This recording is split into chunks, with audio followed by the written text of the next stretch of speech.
안녕하세요. 세상과 소통하는 기독교 유튜버 주지수하는 목사입니다.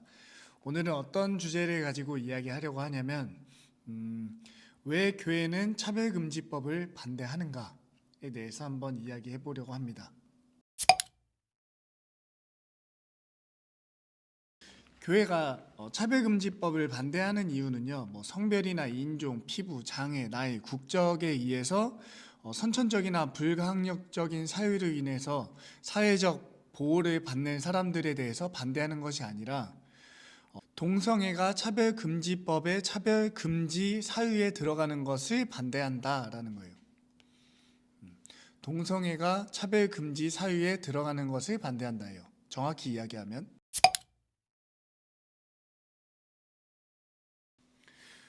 그렇다면 왜 동성애가 차별금지 사유에 들어가는 것을 반대하느냐를 보면 되겠죠. 동성애가 그럼 불가항력적이냐라는 부분에 대해서 생각을 해보면 됩니다. 동성애자들이 이중적인 주장을 해요. 어떤 때는 동성을 좋아하든지 이성을 좋아하든지 본인의 성적 자기 결정권은 자유의 문제다라고 주장할 때도 있고, 동성애는 선천적이고 불가항력적이다라고 주장을 하기도 한다는 거예요. 이 두 가지 주장을 같이 하고 있어요. 그러면 선천적이느냐를 보았을 때 선천적인 것이 아니다 라고 우리는 이야기합니다. 왜냐하면 근거가 없기 때문에. 과학적이든 의학적이든 근거가 없어요. 물론 그런 연구 결과가 있기는 하지만 그것이 증명되지 않았습니다. 아직까지. 그렇기 때문에 성적 자기 결정권의 문제로 보는 거죠, 요즘에는. 그래서 지금 인권 문제를 가지고 나오는 겁니다. 내가 결정한 거다. 내 자유다. 내 자유인데 너희가 뭐라고 하느냐.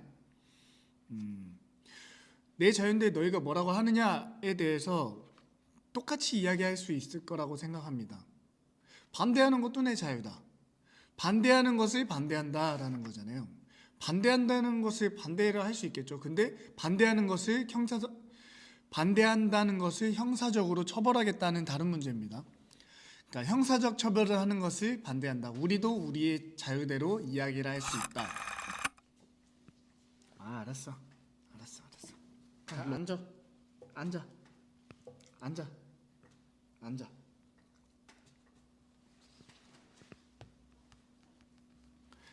성적 자기 결정권을 가지고 자기가 선택했다라고 이야기했을 때는 마찬가지로 우리도 동일하게 우리가 우리의 자유로 반대할 수 있다라는 겁니다.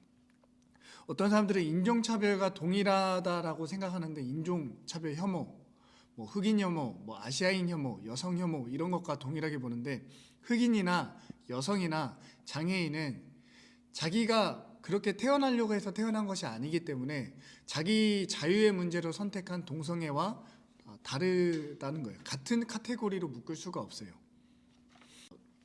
조금 더 정확하게 이야기를 한번 해보자면, 차별금지법을 반대하는 이유는 동성애를 차별하기 위해서가 아니라 동성애를 반대하는 많은 시민들의 인권을 보호하기 위해서 동성애가 차별금지 사유로 포함되는 것을 반대한다라는 거예요. 만약에 동성애의 성적 자유가 차별금지 사유가 돼서 동성애를 반대하는 국민들을 형사법으로 처벌하게 된다면 양심과 표현의 자유, 그리고 학문과 종교의 자유를 가지고 이야기하는 사람들의 기본권이 심각하게 침해될 겁니다.